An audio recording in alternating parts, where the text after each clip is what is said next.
एक तरह से हानि हो गई है, उनकी आलोचना करना ये सब। अब इनको ये नहीं पता है कि संत नहीं होंगे तो आपको सतमार्ग कौन दिखाएगा। अब सतमार्ग जब तक आपको नहीं मिलेगा तब तक आप राम नाम से नहीं जुड़ेंगे, उसकी महिमा को नहीं समझेंगे। भाई इस तरह से होता है। अब जैसे राम नाम का जाप है, अब आपके प्रारब्ध को कैसे काटेगा। राम नाम का जाप आपके प्रारब्ध को काटेगा जब आप उसका निरंतर जाप करोगे। भाई साबुन से जब तक आप किसी कपड़े को धोगे नहीं तब तक उसका मैल निकल जाएगा क्या? नहीं निकलेगा ना। लेकिन जब आप उसे कपड़े को साबुन से धोगे उसका मैल भी निकलेगा, वो साफ सुथरा भी होगा। इसी तरह से राम नाम से आप अपने मन रूपी दर्पण को साफ करोगे। धीरे धीरे धीरे धीरे जब मन रूपी दर्पण साफ होगा तो उसमें आत्मा का प्रकाश जागृत होगा, और वो आत्मा का प्रकाश फिर आपके अंतर मन में जो अनंत जन्मों से बुरी वासनाएं भरी हुई हैं, प्रारब्ध जिसे बोलते हैं, जो कर्म है, उनको काटता है। अब इसमें जैसे कर्म आपके कट रहे होंगे तो उस समय क्या होगा कि आपके जीवन में धीरे धीरे परेशानी आने लग जाती है। जैसे किसी ने राम नाम का जाप करना शुरू किया तो उनके जीवन में प्रतिकूलताएं आना शुरू हो गई। कभी कुछ हो गया, घर में लड़ाई झगड़ा हो गया, कभी कुछ, और राम नाम से मन हट जाता है। ये होता है कि जैसे आप राम नाम का जाप कर रहे हैं, आपने सत्संग नहीं किया, संतों का संग नहीं किया, तो उससे फिर आपकी जो राम नाम में जो आसक्ति होती है, जो उसकी राम नाम की एनर्जी आपके अंदर संचारित होती है, वो रुक जाती है, वो अपना कार्य नहीं करती है।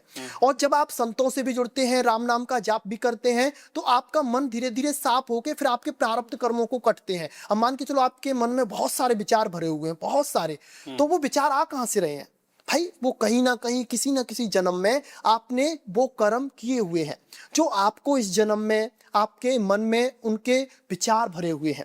तो धीरे धीरे धीरे धीरे जब ये विचार आपके अंदर बढ़ते हैं तो उस समय राम नाम का जाप आपके प्रारब्ध कर्मों को काट रहा होता है।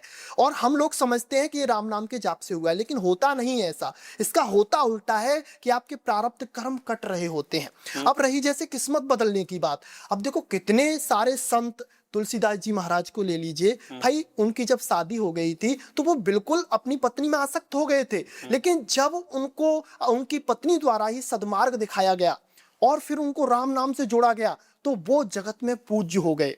अब चलो ये तो पुराने संत रहे जो बहुत महान कोटि के हैं, आजकल उनकी जैसा होना संभव ही नहीं है ना। लेकिन आजकल भी जैसे हमारे पास बहुत सारे लोग आते हैं, अपनी चेकिंग्स वगैरह करवाएंगे, दिखवाएंगे, दरबार में वगैरह में आएंगे, तो हम उनको राम नाम का जाप बताते हैं कि आप राम नाम का जाप करिए और इस तरह से करिए। तो वो उस तरह से करते हैं तो उनको बहुत बड़े बड़े काम हुए हैं। किसी का बहुत समय से करोड़ों का कार्य रुका हुआ, उसका वो कार्य बन जाता है। किसी को कोई परेशानी है बहुत समय से, उसकी वो परेशानी दूर हो जाती है। बहुत सारी परेशानियां धीरे धीरे धीरे धीरे दूर हो जाती हैं, क्योंकि राम नाम एक तरह से चिंतामणि है। चिंतामणि का मतलब समझते हो कि चिंतामणि का मतलब होता है आपके मन की सारी चिंताओं को, सारी परेशानियों को दूर करना राम नाम का कार्य होता है। तो राम नाम, कल्प वृक्ष भी राम नाम को कहा गया है, आपकी सारी कल्पनाओं को पूरा करने वाला। तो बहुत सारी चीजें हैं। अब देखो इस चीज को समझने के लिए पहले आपको राम नाम का जाप करना होगा।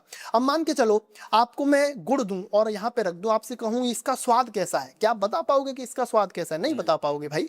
क्यों नहीं बता पाओगे? क्योंकि आपने अभी उसको चखा नहीं है। जब आप राम नाम को चखोगे, तब उसका रिटर्न करोगे, तब फिर धीरे धीरे धीरे धीरे आपको ब्रह्मचर्य से जुड़ोगे, आप साधना से जुड़ोगे, नियम संयम से जुड़ोगे, सारी चीजें आपके अंदर प्रकाशित होने लग जाएंगी। तो प्रारब्ध और आपकी किस्मत बदलना, ये सब कुछ राम नाम से हो जाता है। बस विश्वास के साथ आपको राम नाम का जाप करने की आवश्यकता होती है। मेन चीज है आपका विश्वास। जब आपका विश्वास जम जाता है तो आपके सारे कार्य, सारे जो भी आपके कर्म है कट जाते हैं और आपका कार्य बन जाता है। इस तरह से राम नाम का जाप आपके जीवन में कार्य करता है। जैसा रोहित जी आपने भी बताया कर्म के बारे में और किस्मत के बारे में, और इसको कैसे बदला जा सकता है, आपने बहुत इसमें बताया था। क्या किसी नन्ही बच्ची के साथ में कोई दुष्ट व्यक्ति बलात्कार, जैसे बलात्कार तो कहेंगे नहीं, उसके साथ दुष्कर्म कर देता है, तो क्या उसके पिछले कर्म थे या ये उसकी किस्मत है? देखो मेन चीज ये है, उसने देखो अभी तो पैदा हुई है तो उसका कर्म कहां से बन गया, लेकिन कुछ तो उसका प्रारब्ध रहा होगा पिछले जन्म का। लेकिन जिसने बलात्कार किया है, जिसने उसके साथ दुष्परिणाम किया है, तो उसने अपने लिए नया प्रारब्ध खड़ा कर लिया है।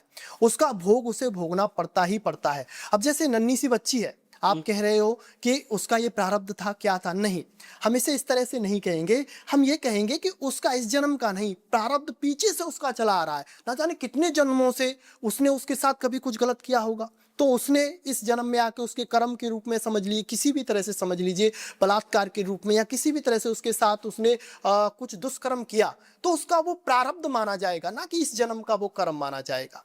तो ठीक है ना? जो जिस व्यक्ति ने किया वो उसका वो कर्म है।